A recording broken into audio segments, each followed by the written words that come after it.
Olá, jovem! Eu sou o Gabs Ferreira e hoje a gente vai tentar entender por que tem empresas que não contratam programadores e programadoras de nível júnior.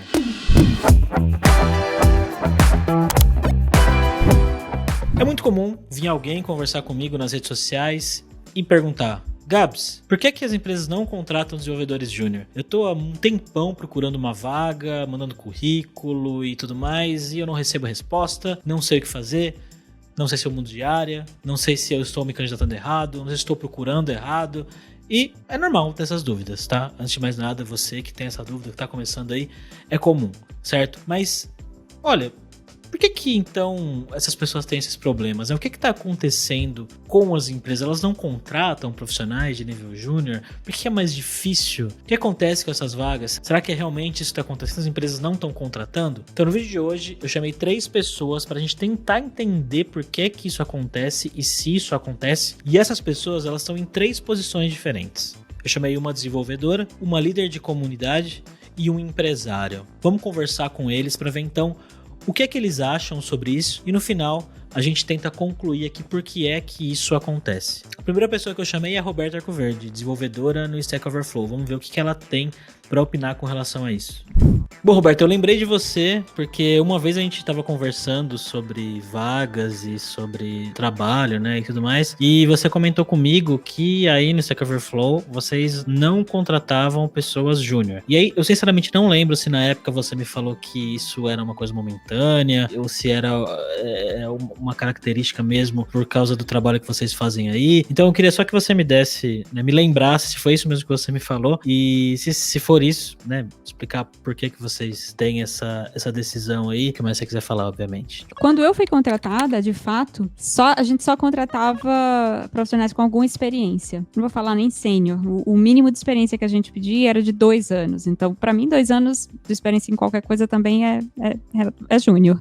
Mas esse era o nosso, era a barra, era o limite. A questão é que na época, e a gente tá falando aí de uma organização que nasceu em 2008, né, quando eu fui contratada foi 2014, nós tínhamos um time de engenharia muito enxuto. Quando eu entrei, eram 27 engenheiros, né? Eu fui a 28ª. E desses 27, mais de 20 já estavam na empresa há mais de 5 anos. Então, são as pessoas que construíram as primeiras versões dos sistemas em que a gente estava trabalhando, né? Era uma organização que ela não crescia, não explodia de crescimento assim muito rápido. E assim a gente se manteve durante bastante tempo, né? Ainda pedindo essas experiências, essas pessoas com um pouco mais de experiência e não contratando júnior, não contratando recém-formado ou, enfim, pessoas com nenhuma experiência ou com experiência apenas de estágio.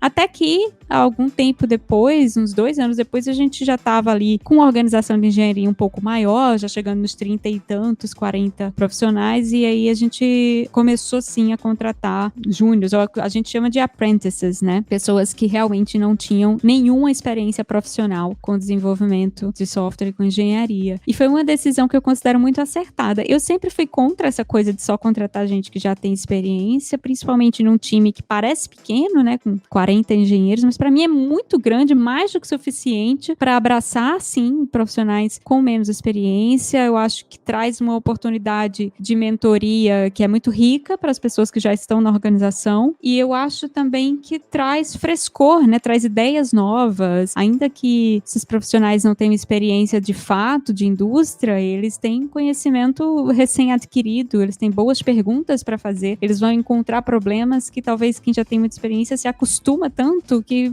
fica um pouco cego, sabe, para esses problemas. E eu sou uma grande fã e evangelista, sei lá, não gosto muito desse termo. Eu acredito muito na importância e nos benefícios de se contratar profissionais júniores ainda a partir de, eu acho que qualquer equipe a partir de 5 pessoas já cabe um profissional júnior, e acho que todo engenheiro desenvolvedor sênior tem por obrigação multiplicar seu conhecimento, e uma das formas mais interessantes de fazê-lo é mentorando esses profissionais sem experiência. Então, pelo que você falou, foi mais uma questão do momento mesmo, né? A partir da hora que vocês viram que vocês já conseguiam absorver esses profissionais mais iniciantes, mais em começo de carreira, vocês aparentemente fizeram aí esse movimento pra começar? E foi uma coisa realmente pensada, Roberta? Vocês fizeram tipo um movimento pra receber essas pessoas, pra treinar essas pessoas, pra mentorar essas pessoas e por aí vai? Essa é uma excelente pergunta e é uma excelente reflexão também, porque não adianta só, vamos contratar um monte de profissional júnior e não vamos mudar nada na nossa organização, na forma como a gente se comunica, na forma como a gente divide tarefas. Não, precisa mudar, né? Claro que existe uma diferença entre uma profissional que não tem nenhuma experiência e uma profissional que já colocou software em produção, que já sabe mais ou menos caminhar com um pouco mais de autonomia. Você precisa preparar sua organização de engenharia, seu ambiente, você precisa recrutar desenvolvedoras com mais experiência para serem mentoras, né? E fazer uma adequação dos processos mesmo, para que essas pessoas que entram estejam...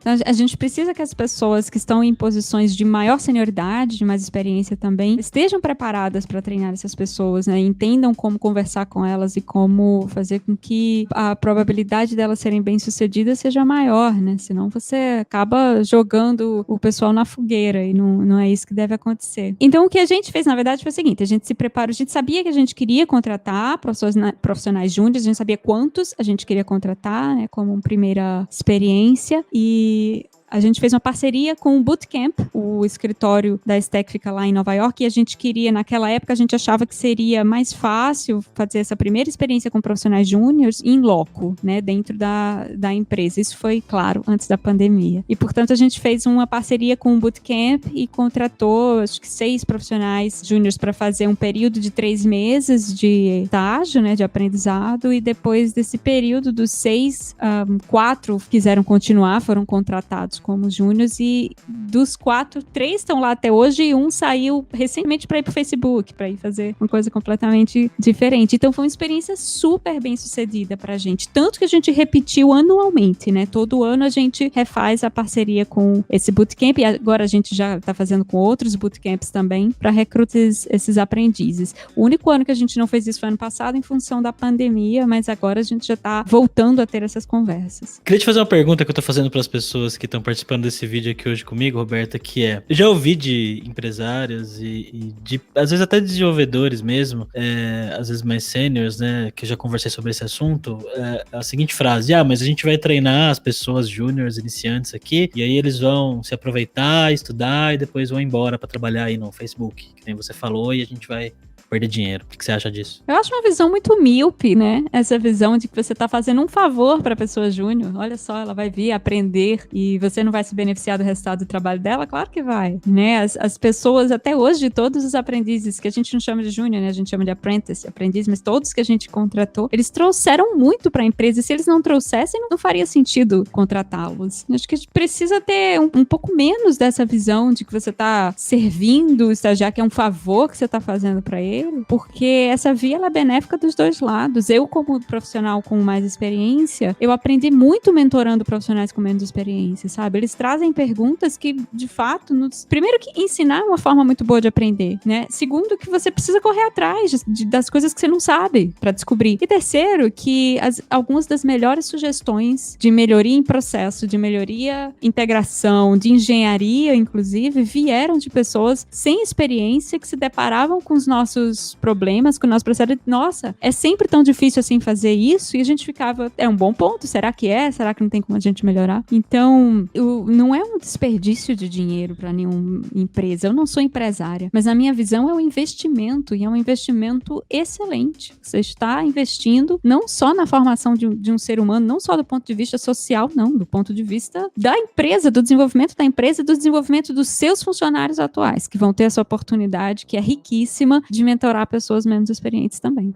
E bom, você passou aí, né, por um momento dentro da empresa onde vocês não contratavam júniores e tinham uma razão para isso. Aí depois vocês passaram para esse momento onde vocês contratam, onde vocês mentoram, onde vocês têm um programa para receber e treinar essas pessoas. E para pessoas que estão vendo a gente aqui agora, que de repente são líderes dentro de uma empresa, de repente até empresárias aí, e que querem preparar a sua empresa para conseguir receber essas pessoas, qual que você acha que seria o primeiro passo para conseguir criar esse ambiente, Roberta? Eu vou fazer o meu melhor para responder do ponto de vista de engenharia, né? Porque eu não sou gestora, mas eu acho que você precisa treinar seus profissionais atuais e você precisa capacitá-los para serem bons mentores também. E precisa existir um acompanhamento ao longo do estágio ou da aprendizagem ou do que quer que seja, muito mais próximo da pessoa menos experiente que está chegando para contribuir, para garantir que ela está, de fato, tendo todo o suporte e assessoria que ela precisa ter. Porque precisa, né? Eu acho que é ingênuo pensar que, eu vou soltar a pessoa inexperiente na empresa e ela vai perguntar para quem tem que perguntar e vai se virar sozinha. Eu acho que ter um profissional dedicado como mentor é muito importante. Primeiro porque você direciona as dúvidas do júnior ou do estagiário ou do aprendiz para uma pessoa só. E isso cria uma relação de confiança entre essas pessoas e faz com que o profissional júnior ou estagiário e etc. se sinta mais confortável em fazer perguntas, se sinta mais confortável, estabeleça de fato uma relação mais confortável para tirar suas dúvidas, né? Porque a gente sabe que eu já fui júnior, eu já fui estagiária e às vezes dá um pouco de medo de parecer incompetente, né? De fazer perguntas que são boas, ou a gente sempre acha que tudo que a gente quer perguntar é bobo. Então, ter uma pessoa dedicada para mentorar as pessoas que você está contratando como júniores é extremamente importante. Eu acho que não só para o júnior, né? Porque, como eu falei, estabelece a relação de confiança, de proximidade, de um ponto focal para tirar dúvida, mas também para o time, porque você não dispersa as dúvidas dessa pessoa no time inteiro, né? Você consegue centralizar num profissional só na maior parte do tempo, mas também porque é uma excelente oportunidade de crescimento para esse profissional experiente também aprender a mentorar, que, como eu falei, para mim, é uma das habilidades mais importantes em qualquer sênior, é conseguir saber comunicar e multiplicar o seu conhecimento. E uma das formas mais eficientes de fazer isso é colocar essas pessoas para mentorar. Então, eu acho que estabelecer um bom processo lá a gente chama de onboarding, né? Colocando um mentor por estagiário ou aprendiz, ou enfim, ou júnior, e continuar monitorando essa relação, continuar monitorando muito de perto se o júnior está gostando do que está fazendo, se está interessado, se está aprendendo. Esse monitoramento próximo é muito importante para saber se o seu processo de onboarding está sendo eficaz e se as pessoas que você contratou estão sendo colocadas em situações onde elas podem ser e vão ser bem-sucedidas, né? Você não as larga lá, porque elas precisam, de fato, desse acompanhamento mais próximo. Roberta sempre com ótimas opiniões e sabendo expressar muito bem o que ela pensa. Eu gosto muito de conversar com a Roberta, confesso pra você. Vamos conversar agora com a segunda pessoa que eu chamei aqui hoje para opinar sobre esse assunto, que é a Silvia Coelho, fundadora do Elas Programam, uma comunidade de tecnologia voltada para mulheres. Bom, Silvia, eu queria saber de você. É você que está aí à frente de uma comunidade de mulheres, né, que está muito próxima dessas pessoas que estão querendo entrar no mercado e às vezes não encontram oportunidades. E uma vez conversando, na verdade mais de uma vez já, eu vi você falando assim, as empresas vinham falando que querem contratar mulheres, mas só querem contratar mulheres que já tenham 10 anos de experiência. Ninguém quer dar oportunidade para quem está começando. Por que você acha que acontece isso, Silvia? Olha, em se tratando de mercado de tecnologia, eu acho que falta um pouco de entendimento do cenário atual, principalmente em relação à entrada de mulheres nesse setor. A gente já vem de um histórico de baixa presença de mulheres no mercado de tecnologia, então as empresas não conhecem direito essa área e acham que as mulheres estão escondidas em algum lugar, tipo esse armário aqui, o armário de Nárnia. Porque é só abrir as vagas que todas vão aparecer, né? Elas estão escondidas na comunidade, elas estão escondidas nesse armário e que elas não conseguem encontrar porque as mulheres estão se escondendo delas. Então, eu não sei se era nesse tom que você queria que eu respondesse essa pergunta. Não, vamos lá, sinceridade, acho legal. Eu não acho que as empresas estejam mal intencionadas, é desconhecimento do cenário, entendeu? Se você for para o setor de vendas, tem muitas mulheres, porque já é um setor mais tradicionalmente em que o mercado é mais equilibrado. Se for para o marketing, você vai achar muitas mulheres. Se for para a área de saúde, você vai achar muita mulher. O mercado de tecnologia não é assim. Então as empresas vêm com essa bagagem de achar que as mulheres estão escondidas nas comunidades, que os anúncios não são tão atraentes e que a gente precisa divulgar vagas para elas. Então, assim, divulgar vagas não é o suficiente, porque as vagas não são atraentes em termos da quantidade de experiência que se pede, e a gente está vendo aí de um mercado em que as mulheres estão começando agora.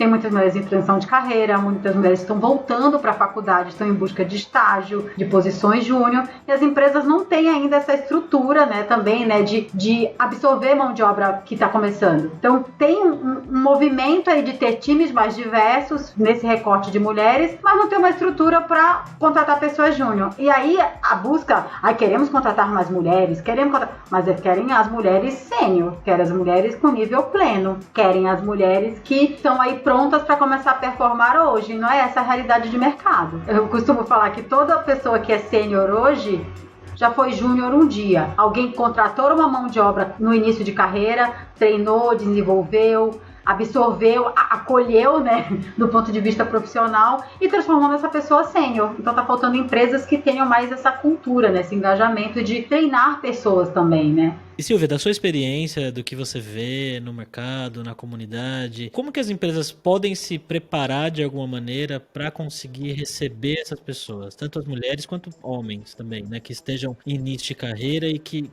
queiram entrar aí na área, mas que não estão conseguindo porque parece que não tem esse espaço às vezes? Olha, eu vejo assim que é uma questão mesmo de cultura e de planejamento, né, porque acaba acho que saindo caro para a empresa você colocar alguém num time que não vai performar logo e vai precisar de acompanhamento de um profissional mais sênior. Então tem que existir a cultura da formação de pessoas, de espaço assim para dar oportunidades para fomentar esse ecossistema de pessoas que estão entrando. Então eu acho que a cultura vem antes de projeto. Eu acho que lideranças e time têm que estar alinhados com isso, de trazer pessoas que estão começando para se sentir apoiadas, uma inclusão real de fato, né? Você traz alguém que não tem experiência no mercado de tecnologia, essa pessoa precisa fazer parte de um projeto prático, um projeto real, mas que tenha acompanhamento para essa pessoa se desenvolver. Então, alguém para acompanhar, alguém para mentorar, ela fazendo parte de verdade do projeto, não estando ali encostado e não tendo obrigações e responsabilidades. Então, não pode ser algo só da vontade de alguém de querer incluir pessoas. Tem que ter toda uma cultura interna disso, sabe? Eu já vi algumas empresas com esse tipo de programa em que você engaja lideranças e times de pessoas sênior e pleno e até mesmo júnior e estágio. Todo mundo tem que estar na mesma dança, sabe? Então é um projeto que vem de cima para baixo, assim, é uma coisa bem na vertical, porque é muito legal ter um projeto, é muito legal engajar a comunidade, mas como é que tá o dever de casa, né? Quem que tá engajado nisso? Eu já vi muitas mulheres dizendo que queriam uma pessoa júnior, mas cheguei lá, eu não tinha suporte, eu não tinha mentoria, me deram um monte de atividades que eu não sabia ainda desenvolver, aí você traz o efeito contrário, né? A pessoa entra lá já e começa, esse lugar não é pra mim, essa área não é pra mim, eu não consigo entregar em tão pouco tempo, é sinal de que eu não aprendi, é sinal de que eu não consigo aprender. Você acaba criando aí na cabeça das pessoas que tecnologia não é pra elas. Se você não tem um trabalho interno bem forte para trazer pessoas que estão começando, sabe? Então, mas aí, né, Silvia, tem aquela coisa, né? Meu pai é empresário, eu tive até uma conversa com ele há muito tempo atrás sobre esse negócio de formar profissionais e tal, e ele já teve experiências negativas com isso, do tipo, eu formei pessoas aqui e as pessoas foram embora, né? Gastei uma grana para formar as pessoas e as pessoas, né, ficaram aqui um tempo, estudaram, cresceram e depois saíram. O que você acha disso? Porque, assim, eu acho que não é tão preto no branco assim, né? E eu acho que se as pessoas saem da sua empresa, não necessariamente é por causa de grana ou porque elas se aproveitaram para aprender e foram embora. Não sei. O que você acha? Olha, eu vou falar do meu ponto de vista como mãe e como líder de uma comunidade em que as pessoas chegam, se beneficiam, se desenvolvem e desaparecem. Eu, como mãe, estou criando meus filhos para o mundo. Eles não vão fazer o que eu quero. Eu não tenho o menor controle das decisões dele a partir de um determinado momento da vida deles. Então, acho que a empresa tem que estar muito ciente de que ela está desenvolvendo um papel social, sabe? As empresas só tomam para si o papel de desenvolvimento econômico, de lucro no mundo capitalista, mas se tiver a cultura de que estamos transformando toda uma sociedade, se a pessoa sair daqui formada, eu vou transformar uma embaixadora da minha marca pro resto da vida e tudo bem se ela sair, sabe? Eu não sei o quanto que isso impacta economicamente uma empresa, mas quando eu vejo meus filhos crescendo e tomando decisões por eles mesmos, eu digo, sabe, eu não tenho controle sobre as escolhas e as decisões deles. Quando eu vejo o pessoal na comunidade, você vê muita gente sendo beneficiada com emprego, com curso, com entrada no mercado, desaparece da comunidade, não retorna, não traz conteúdo, não ajuda as outras. O que você vai fazer? Você não pode colocar o DNA da gratidão nas pessoas, sabe? Isso daí não é algo que você consegue implantar em alguém. Então, assim, a empresa tem que ter o papel social dela, qual é o meu papel hoje? Desenvolver pessoas. Se essa pessoa vai ficar aqui ou não, o universo vai dizer, mas tá tudo bem, sabe? Você cria uma cultura em todo um ecossistema de, não, passei por aquela empresa, foi o melhor lugar que eu passei para aprender, eu tive líderes maravilhosos, só que chegou um momento que eu quis partir para outros desafios, e tá tudo bem, sabe? Colocar isso na conta, sabe? De que isso pode, porventura, acontecer, e eu fiz a minha parte. Claro, eu não sou empresária, eu nunca formei ninguém e perdi esta pessoa para uma outra empresa concorrente, não sei, assim, qual é o sentimento de empresa em relação a isso, mas eu acho que a gente tem que trabalhar mais o nosso papel de transformação social, sabe? Peguei uma pessoa para formar e ela se saiu muito bem, legal, aprendemos juntos e é isso que importa no final das contas. É duro dizer isso para empresas pequenas, por exemplo, que às vezes o prejuízo é maior, mas você vai essas gigantes de tecnologia ou empresas que têm muito mais poder de fogo para formar pessoas, elas colocam aí o papel de transformação na conta. Essa é a minha opinião de quem está do lado de fora, né? Quem não está na folha de pagamento. Obrigado, Silvia. A Silvia colocou um ponto muito interessante, né? A questão da quantidade de profissionais júnior comparado com sênior no espectro ali das mulheres, né? Eu acho que tem muita coisa pra gente pensar a respeito disso. Bom, antes de eu começar a dar as minhas conclusões aqui sobre o assunto, vamos chamar o último convidado aqui de hoje, que é o empresário Giovanni Bassila, da Lambda 3. Bom, Giovanni, eu vou começar te perguntando, cara. Bom, você é um empresário, né? Já tem uma empresa e é sócio de uma empresa, é um dos fundadores de uma empresa já faz alguns anos, né? Como é que é essa questão para vocês de contratar pessoas mais iniciantes? Sempre foi uma coisa que aconteceu, que vocês sempre tiveram essa cultura de contratar? Tiveram momentos? Conta mais um pouquinho aí. Então, no começo da Lambda 3, a gente tinha poucos funcionários, né? A gente tendia a contratar mais pessoas mais sêniores, porque a gente acabava pegando trabalhos muito complexos e que a gente não conseguia compor um time, às vezes, com pessoas júnior. Isso foi bem no começo, assim, né, nos primeiros anos da empresa. Quando a gente começou a ficar maior, a gente passou a buscar uma diversidade maior também de conhecimento. E aí a gente passou a contratar pessoas em todos os níveis de conhecimento diferentes. Então você tem pessoas na Lambda 3 que estão super começando e tem pessoas que estão no mercado há 20 anos, né?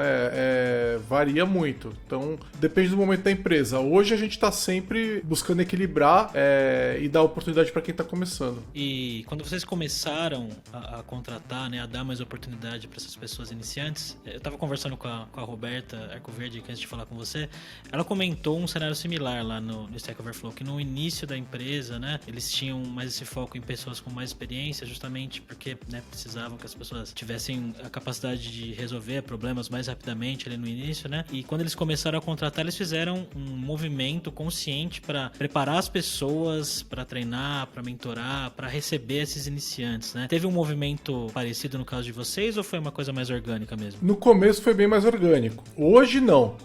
Hoje a gente, assim, toda pessoa que é contratada na Lambda 3 passa por um processo de onboarding. A gente tem um programa especial para pessoas que estão muito no começo. E aí assim, você tem pessoas que são júnior, mas já tem alguma experiência, e você tem pessoas que são muito júnior, elas tipo, têm pouquíssima experiência, trabalharam muito pouco e tal, né? A gente, quando é esse tipo de pessoa, a gente tem um programa que chama Devs do Futuro, que a ideia é, a gente traz a pessoa para a empresa, ela fica 3-4 meses, aí depende da pessoa, tudo, né? Mas 3-4 meses num processo interno de desenvolvimento, e só depois disso é que ela vai atuar no cliente. Então é um momento de pegar aquela pessoa e completar o que falta, sabe? Aquele mínimo que ela tem, que ela precisa para continuar atuando, entendeu? Para começar a atuar, na verdade, entendeu? Então, mas algumas pessoas júniores não precisam passar por isso, então elas vão direto pro projeto. E assim, elas nunca vão estar sozinhas, isso é uma coisa importante. A gente nunca coloca uma pessoa que tá começando na carreira para tocar um projeto sozinha com o cliente, porque ela vai ter um monte de dificuldades e isso fala contra quem a gente é, entendeu? Tanto por abandonar uma pessoa dessa no projeto sozinha, quanto por ela não estar preparada realmente para desenvolver com a fluência que a gente espera, entendeu? Ser capaz de entregar para o cliente. Então a gente nunca faz isso. Todo time que vai ter pessoas júniors, ele tem que ter pessoas de outros níveis com mais conhecimento para poder acompanhar ela. Giovanni, uma pergunta que eu fiz para as outras duas pessoas que eu conversei aqui hoje é a seguinte: eu já ouvi de alguns empresários e até de desenvolvedores mais sêniores em empresas, coisas do tipo, pô, mas a gente vai investir tempo e dinheiro para treinar pessoas jovens e amanhã depois elas vão trabalhar não sei aonde, vai pro Facebook, vai para não sei o que lá, e a gente perdeu tempo e dinheiro. O que você acha disso? Eu acho que é uma bobagem. A pessoa que ela tá começando, ela ganha menos. Com isso, ela vai compensar o investimento que você faz, entendeu? Eu vejo que é uma troca. Você tem que ter uma pirâmide de salários, entendeu? E nessa pirâmide de salários você vai ter pessoas que ganham muito bem, que já estão há muito tempo no mercado, e você tem as pessoas que estão ainda começando, ganhando muito menos. E isso permite que você monte uma oferta de uma equipe, né, que vai ser capaz de entregar aquele software. Então, eu posso falar de boca cheia. Toda vez que a gente emprega uma pessoa júnior na Lambda 3 e faz esse investimento, ela se paga. Mesmo nos casos onde a pessoa aconteceu já da pessoa sair no começo, sabe? Logo depois que a gente passou por aqueles meses iniciais de preparação e aí depois ela saiu, tudo bem, não é o ideal, não deveria acontecer, mas as outras pessoas que estão no programa vão acabar compensando aquele buraco, entendeu? E para quem não passa por esse programa inicial, você não tem um investimento em meses iniciais de preparação, aquela pessoa está produzindo, entendeu? E o código que ela produz, ele é equivalente ao salário que ela ganha. Então, se você contratar uma pessoa mais experiente, beleza, você não vai ter que gastar esse investimento, mas você vai ter que pagar mais, entendeu? Então você tem que escolher como é que você vai compor isso, né? Pô, todo mundo quer uma equipe só com pessoas sêniores, incríveis e tal, mas aí se você faz isso, você tá gastando muito mais dinheiro e você tá ignorando todo o mercado que tá atrás, entendeu? A gente tem que fazer parte disso também. E a gente no Brasil tá com um déficit gigantesco de pessoas. Se você não assume um papel na formação desses indivíduos, você vai ter falta de gente, inevitavelmente. A gente entende que, enquanto empresa, nosso papel também é formar pessoas. Se a gente tentasse compor nossas equipes somente contratando do mercado, a gente estaria enfrentando problemas graves de ausência de gente, sabe?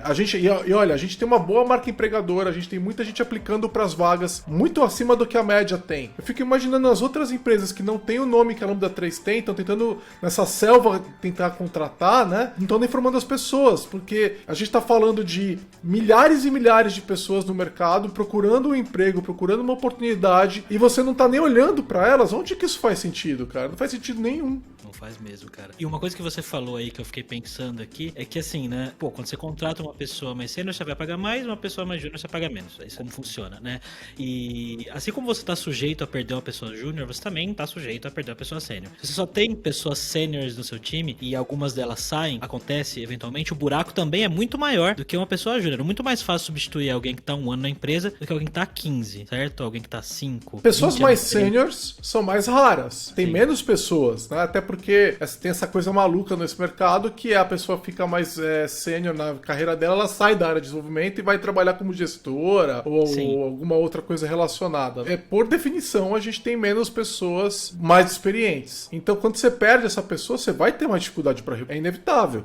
Repor uma pessoa que está começando é muito mais fácil. Tem muito mais gente que está começando e das pessoas que estão começando, uma grande parte delas está procurando emprego. Enquanto que as pessoas mais sêniores, elas estão geralmente bem estabelecidas onde elas estão. Aí tem outro detalhe. A pessoa mais experiente, quando ela quer sair da sua empresa, ela sai muito rápido, entendeu? É porque ela é muito buscada. Então você também tem que entender isso daí. Então são dois trabalhos. Um trabalho é o de contratação do mercado, de pessoas muito experientes, etc. O outro trabalho é o trabalho de contratação de pessoas que estão começando e formação dessas pessoas. Os dois têm que ser feitos. Você não pode ignorar um e focar só no outro.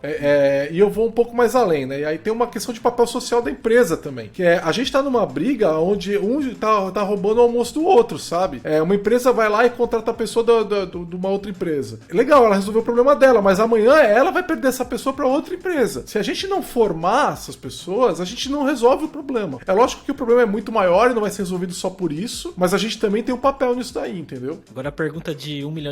Para pessoas que são empresários, são líderes de empresas que querem de repente puxar essa bola de começar a formar, como, cara? Qual é o primeiro passo que você acha que as empresas empresas podem tomar para tentar começar a ter essa visão mais de formação e de, né, absorver esses iniciantes aí? Eu acho que a primeira coisa é que a empresa tem que ter uma cultura de aprendizagem, entendeu? Então, não é para formar a pessoa júnior, é para formar a empresa como um todo. Se você não tem uma equipe que está buscando aprender o tempo todo, que vê no aprendizado um valor importante, você vai ter muito mais dificuldade de formar as pessoas que estão começando, entendeu? Se você, por outro lado, tem uma empresa que está trabalhando o conhecimento como algo essencial e importante, você vai ter a aprendizagem o tempo todo de quem está começando, para quem está começando, é lateral, né? Mas de cima para baixo e inclusive também de baixo para cima, né? Primeira coisa é essa, você tem que ter esse conhecimento circulando. Você não pode ser uma empresa que não está pensando nisso. Segunda coisa, você tem que ter um programa de verdade. Não pode ser,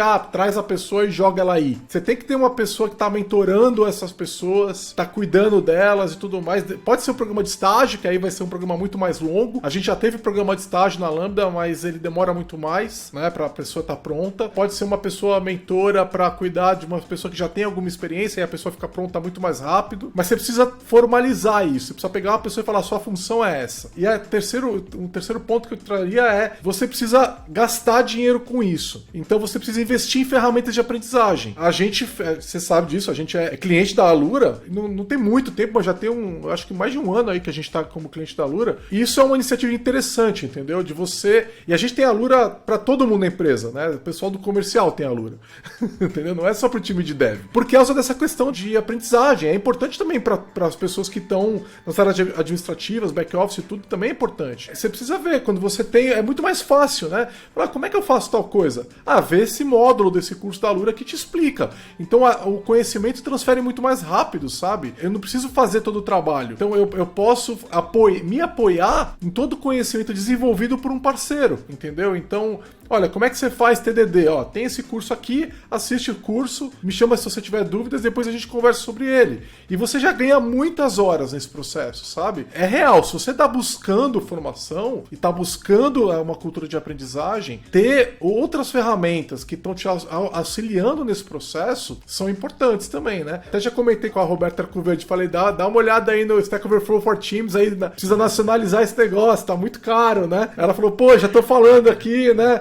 Porque é uma outra ferramenta interessante, entendeu? Essas ferramentas de comunicação, de interação, né? E agora que a gente tá com muita gente remota, né? Buscar criar essas oportunidades de interação, por exemplo, a gente tem na Lambda 3 a ideia de fazer um brown bag, né? Que é na hora do almoço, alguém vai e apresenta um assunto que é interessante para todo mundo, para várias pessoas, e aquela pessoa vai lá e apresenta. Ela pode falar de testes, ela pode falar de IoT, ela pode falar do universo da Marvel que ela gosta, entendeu? Não precisa ser um assunto de tecnologia. Mas é uma outra ferramenta que a gente tem para transferir conhecimento, entendeu? E se você tem pessoas curiosas, interessadas, elas vão participar, elas vão se interessar e aquilo vai virar... A gente usa o Microsoft Teams, né? Então a gente tava lá no canal discutindo sobre Vim, né? E aí eu perguntei algumas coisas sobre NeoVim e tal, né? A gente foi hoje, tá? Debatendo sobre isso. E aí eu falei, mas por que vocês estão usando? Eu acho o Vim tão legal, acho que não sei se precisa, não sei o quê. E aí uma das pessoas falou, por que a gente não faz um brown bag sobre isso? Entendeu? E aí levar toda a ideia disso pro resto da empresa, porque a gente tá lá em, sei lá quantos 20, 30 falando sobre Vim, mas tem mais não sei quantos que não estão, entendeu? E vamos falar sobre isso pro resto da empresa? Então a gente deve falar sobre isso pro resto da empresa. Então, você percebe que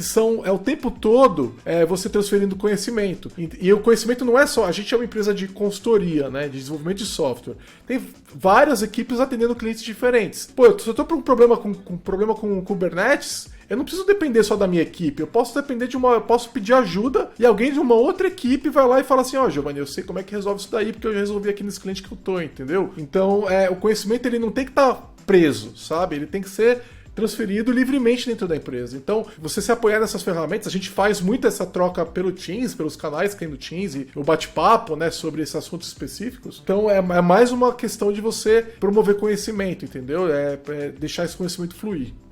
Então a gente pode concluir que existem duas principais razões pelas quais as empresas não contratam profissionais de nível júnior. A primeira razão é o momento da empresa. A Roberta e o Giovanni comentaram aí que teve uma época em que eles não contratavam essas pessoas porque não conseguiam mesmo, não tinham tempo para lidar com iniciantes e para treinar essas pessoas. Então quem entrasse na empresa nessa época tinha que produzir, se possível, já a partir do primeiro dia de trabalho, certo? É compreensível. E a segunda principal razão pela qual as empresas não contratam contratam profissionais júnior é que elas não têm a estrutura necessária para receber pessoas. Elas não conseguem treinar e mentorar e colocar essa pessoa para produzir num tempo legal, ao mesmo tempo que mantém a pessoa na empresa. Tanto Giovanni quanto a Roberta e a Silvia foram unânimes com relação a um ponto crucial, que é cultura. É preciso criar uma cultura de ensino e aprendizado dentro da sua empresa. Eu não sei se alguém vai se identificar com isso, mas eu já trabalhei em lugares onde pessoas mais velhas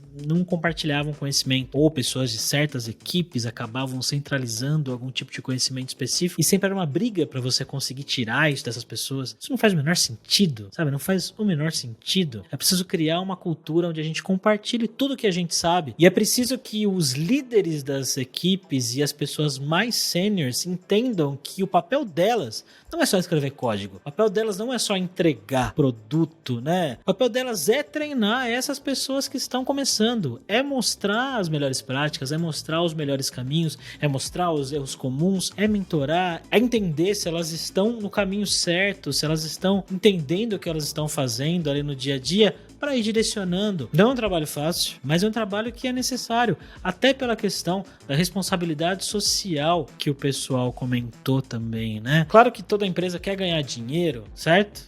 Esse é o propósito das empresas do capitalismo, só que a gente está num momento onde estão faltando profissionais. E quem vai formar esses profissionais senão as empresas? Por mais que existam faculdades, existam escolas online como a Lura e milhares de outras aí pela internet, a grande verdade é que a gente acaba aprendendo a trabalhar de verdade no dia a dia nas empresas, conversando com outros desenvolvedores, escrevendo código, tirando dúvida, errando e acertando, e é isso. Então, eu acho que a gente ainda vai evoluir muito no mercado de tecnologia e essas coisas ainda vão ser bastante diferentes. Eu sinto que cada vez mais as empresas entendem que esse é um papel delas e eu vejo cada vez mais programas de estágio e de treinamento de jovens profissionais aparecendo nas empresas, né? Como esse que o Giovanni comentou que tem lá na Lambda 3. Vamos ver o que vem por aí. Eu espero que você tenha gostado desse vídeo. Qual é a sua opinião sobre as empresas contratarem ou não desenvolvedores júnior? Você tem alguma experiência bacana ou alguma experiência não tão bacana com relação a isso? Conta pra mim aí nos comentários do vídeo. Eu espero que você tenha gostado, certo? Deixa seu like aí, se inscreve no canal, tá, jovem? E eu vou deixar